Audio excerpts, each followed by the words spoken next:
వేణుగారు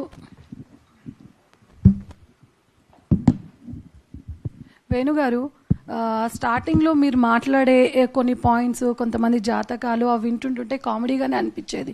తర్వాత ఈ 6-7 సంవత్సరాల్లో మీరే సెలబ్రిటీగా మారిపోయారు.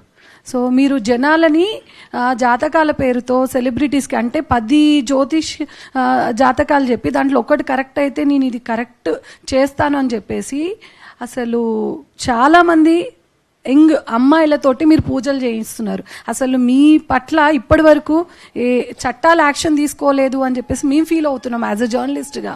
సో అదొక ఎత్తు అవుతే వీణా వాణి గారికి మంచి గుర్తింపు, మంచి పేరు, అసలు ఆవిడ మ్యూజిక్ ఇండస్ట్రీలో ఆమెకంటే ఒక పేరుంది. సో వీణా గారు, మీరు వీణావాణిగా మాట్లాడగదలుచుకున్నారా, వేణుస్వామి భార్యగా మాట్లాడదలుచుకున్నారా? అదొకటి మీరు క్లారిటీగా తేల్చుకోండి. ఎందుకు అంటే ఈయన చేసే మాటలు, ఈయన చేసే జాతకాల వల్ల చాలామంది నష్టపోయారు, బాధితులు అయ్యారు. మీకు అర్థం కాదా? మీరే చాలా కేస్ స్టడీస్ చూస్తున్నారు కదా. మీరు ఈ మధ్యన ఒక వీడియో రిలీజ్ చేశారు. ఏంటంటే నేను ఒక జర్నలిస్ట్ని కదా, మీరు మా పట్ల చూస్తున్నారు, సొసైటీ పట్ల చూడట్లేదు. సొసైటీ పట్ల కూడా చూస్తున్నారండి, అది మీకు అర్థం కావట్లేదు. మీ పట్ల చూస్తున్నారు అంటే మీ బిజినెస్ దెబ్బతింటుంది అని చెప్పి ఈరోజు మీరు వచ్చి బయటకు మాట్లాడడం అనేది కరెక్ట్ కాదు. యాజ్ అ జర్నలిస్ట్గా మాకు రైట్స్ ఉంటాయి, మేము ఎవిడెన్స్ ఉంటేనే మాట్లాడతాము. ఈవెన్ మూర్తి గారు కానీ ఎవరు కానీ ఎవిడెన్స్ ఉంటేనే ఆ ఎవిడెన్స్ని బట్టి టెలికాస్ట్ చేస్తారు. ఇప్పుడు మీరు చేసిన వాయిస్ రికార్డింగ్ ఏదైతే ఉందో అది మీరు రిలీజ్ చేశారు. ఈవెన్ మీకు ఆ రిలీజ్ చేసింది వాస్తవం అంటే మీరు పిఎస్లో తేల్చుకోండి, డిపార్ట్మెంట్లో మాట్లాడుకోండి. అది కూడా కాదు, ఇది మీరు ఫేక్ ఆడియోని మీరు క్రియేట్ చేశారా, అది ఒరిజినలా అనేది మీరు అక్కడైనా తేల్చుకోవచ్చు, లేకపోతే ఆప్షన్ కూడా మాకే ఇచ్చేయచ్చు. ఎందుకంటే తెలంగాణ ఫ్యాక్ట్ చెక్కర్ అసోసియేషన్ ఉంది, ఫోరెన్సిక్ డిపార్ట్మెంట్ ఉంది. దాంట్లో ఎవరు ఆడియో రికార్డ్ చేశారు, ఎవరు ఆ పర్సన్ అనేది మేము కూడా క్లారిటీగా తెలుసుకుంటాం. అండ్ అది కూడా కాదు అని అంటే మీరు ఒక ఆడియో అంతా ఏడ్చుకుంటూ పెట్టారమ్మా, మీరు ఒక ఆడపిల్లగా అంతా ఏడ్చుకుంటూ పెట్టారు. ఆడపిల్లగా మీరు పెట్టినప్పుడు మీరు ఎవరిని నిందిస్తున్నారు? మీ భర్త ఎవరిని ఉద్దేశించి మాట్లాడుతున్నారు? బిజినెస్ పరంగా 100 ఆరోపణలు వస్తాయి, లైట్ తీసుకుంటారు. ఒక పేరు, ప్రతిష్ట, ఒక ఫ్యామిలీ, వాళ్ళు ఎన్నో ఏళ్ల నుంచి వాళ్ళకున్న గుడ్ విల్ని మీరెవరు బ్యాడ్ చేయడానికి, విడిపోతారు అని చెప్పడానికి మీ హస్బెండ్కి ఎంత రైట్స్? మీరు మనుషులే కదా, సొసైటీలో మీరు కూడా అందరికి ఉండే రైట్స్ మీకు ఉంటాయి. ఉమెన్ రైట్స్గా మీకు ఎట్లుంటాయో మాకు అలాగే ఉంటాయి. మరి ఒకరిని కించపరుస్తేనే కేసులు పెట్టుకున్న రోజులు ఇవి, ఏంట్రా అంటేనే కేసులు పెట్టుకునే రోజులు ఇవి. అలాంటి ఈ టైంలో మీరు ఒక జీవితాలనే నాశనం చేయడానికి మీ ఆయన మొత్తం సొసైటీలో ఒక చీడ పురుగుగా మారాడు.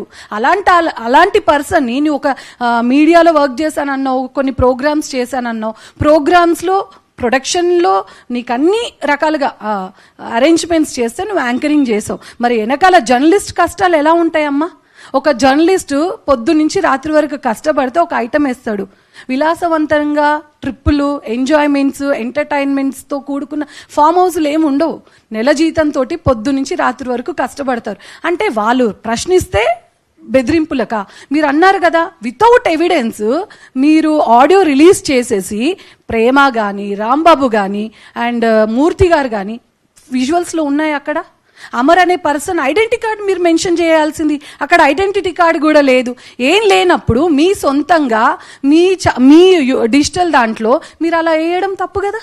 ఒక మాట మిమ్మల్ని అంటే తప్పు వచ్చేసింది. మీరు ప్రపంచాన్ని, ఈవెన్ అంబానీ ఫ్యామిలీని కూడా మీకు కొంచెం మర్యాద తక్కువ వస్తే వాళ్ళని కూడా మీరు మాకు ఇలా మర్యాద తగ్గిందని చెప్పి మీరు తెప్పిపొడిచిన సందర్భాలు కూడా ఉన్నాయి.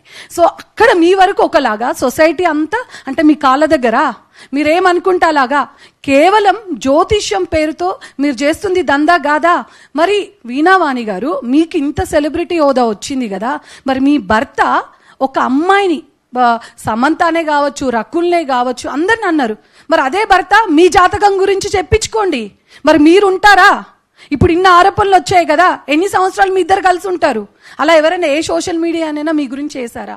ఎందుకు ఇతర ఆడవాళ్లే కానీ జర్నలిజం మీడియా రంగాన్ని మీరు బురద చల్లుతున్నారు? మాలాంటి వాళ్ళం కనీసం ఉండడానికి నీడ లేని వాళ్ళం కూడా ఉన్నామమ్మా. జర్నలిస్ట్ సంస్థల్లో చాలా మంది కష్టపడుతున్నారు. విత్ ఎవిడెన్స్ ఉంటేనే వాళ్ళు ఆరోపణలు చేస్తారు, మాట్లాడతారు. మీరు ఏదో ఎస్కేప్ అవ్వడానికి, ఎక్స్ప్లెనేషన్ ఇచ్చుకోవడం కోసం అవతల వాళ్ళపైన నిందలేయడం ఎంతవరకు కరెక్ట్? మీరు నిందలు వేశారు కదా, మేము పోరాడడానికి మేము రెడీ ఉన్నాం, మరి మీరు రెడీ ఉన్నారా? ఇప్పుడు ఆ ఆడియో రిలీజ్ ఎవరైతే ఉన్నారో అమర్ అనే పర్సన్ TV5 సంస్థలో కానీ ఎక్కడ పనిచేయట్లేదు. ఆ పర్సన్ లేని పర్సన్ని ఆడియో ఎలా వస్తుంది? ఇప్పుడు మీరు చేసినట్టు అట్లా ఫేక్ క్రియేట్ చేస్తే ఎలా ఉంటుంది? మాకు అవన్నీ అవసరం లేవు. చట్టం ఉంది, లీగల్ ఉంది. మీకు ఇన్ని ప్రాబ్లమ్స్, ఈవెన్ బెదిరింపులకు వాళ్ళు పాల్పడినా you have any all rights మీకు ఉన్నాయి. మీరు ఉమెన్ కమిషన్కి వెళ్ళి అక్కడ ఎక్స్ప్లెనేషన్ ఇచ్చుకోండి, అండ్ డిపార్ట్మెంట్కి వెళ్ళండి, లీగల్కి వెళ్ళండి, ఇన్ని ఉన్నాయి. మీకు తెలీదా? లీగల్ టర్మ్స్ తెలీదా? డిజిటల్ మీడియాలో ఉన్నప్పుడు ఒకరి వ్యక్తిగత జీవితం పైన అసలు ఇవ్వడం కూడా తప్పే. డిజిటల్ మీడియాలో యూట్యూబ్ ఛానల్స్ కూడా ఇవ్వద్దు. డిఫమేషన్ కేసు పడుతుంది. మీ భర్త పైన ఎన్ని డిఫమేషన్ కేసులు పడాలి? అంటే ఈ బిజీ లైఫ్లో వీళ్ళు ఉంటారు అని చెప్పి మీకు నచ్చినట్టు మీరు మాట్లాడితే, వన్స్ ఇప్పుడు ఇన్ని రోజులు మీకు నచ్చినట్టు చేశారు, ఇప్పుడు అందరూ ఒక టీమ్గా ఫామ్ అయ్యారు. ఫామ్ అయినప్పుడు ఆయన చూసుకుంటాడు. మీకెందుకమ్మా? మీ సెలబ్రిటీ, మీ మ్యూజిక్ వరల్డ్, మరి జాతకాల విషయంలో మీ పాత్ర ఉంది అని ముందు నుంచి మరి మీ డిజిటల్ దాంట్లో కూడా మీరు టెలికాస్ట్ చేసుకోవచ్చు కదా. అసలు చాలా మందికి వేణుస్వామి గారి భార్య అనేది ఈ మధ్య కాలంలో అందరికీ తెలిసింది. మీకున్న గుర్తింపు అది. సో మీ ఉన్న గుర్తింపుని మీ భర్తకు మీరు సపోర్ట్ చేస్తున్నారు అంటే, మీరు ఒక మాట అన్నారు జర్నలిస్ట్ అని చెప్పి. ఆ జర్నలిస్ట్ అనేది చాలా హార్డ్ వర్క్ చేసి మీరు ఆ ఫీల్డ్లోకి వెళ్ళి ఒక ఇంటర్వ్యూస్ చేసి అన్ని రకాలుగా మీరు కష్టపడ్డారు కదా. మీకు తెలీదా జర్నలిస్టులు ఎవిడెన్స్లు ఉంటేనే మాట్లాడతారు, లేకపోతే మాట్లాడరని? మీకు అన్ని రైట్స్ ఉన్నాయి. ఇప్పుడు మూర్తి గారు కానీ మీరు ఇన్ని అంటున్నారు కదా ఆరోపణలు. అసలు ప్రేమ గారు ఎక్కడున్నారు? నెదర్లాండ్స్ ఎక్కడో ఉన్నారు. ఆవిడ జూబ్లీ హిల్స్ దగ్గరకు వచ్చింది, రాజేష్. ఇవన్నీ కల్పితాలు. అసలు ఆవిడ ఇక్కడ ఉన్నది అవన్నీ ప్రూఫ్స్ చూపించండి. మీ తరపున పోరాడతాం. లేదు అంటే మీరు అన్నదానికి ప్రతిదీ మాకు ఎక్స్ప్లెనేషన్ కావాలి.